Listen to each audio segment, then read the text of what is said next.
Poďme si dneska povedať o kombinačných číslach, čo sú, aké sú a čo sa s nimi dá robiť.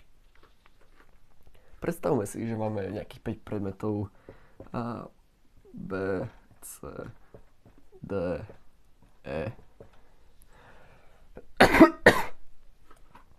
A našou úlohou je vybrať dve z nich. A otázka by bola, čiže koľkými rôznymi spôsobmi je to možné.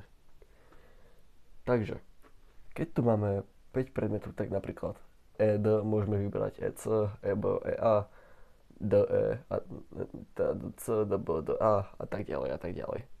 Vidíme, že tých spôsobov je veľmi veľa. To znamená, toto, čo tu máme, tak počet tohto si označujeme ako n. Čiže v tomto prípade n sa rovná 5. A práve toto číselko sa označíme ako k. Čiže k sa rovná 2. A vzorček je jednoduchý. Dáme si takto a dáme si n k.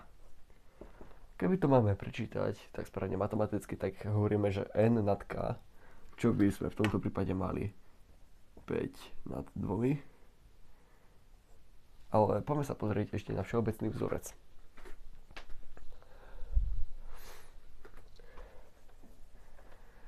Čiže n nad k si vypočítame tak, že si dáme n faktoriál lomeno k faktoriál krát n minus k faktoriál.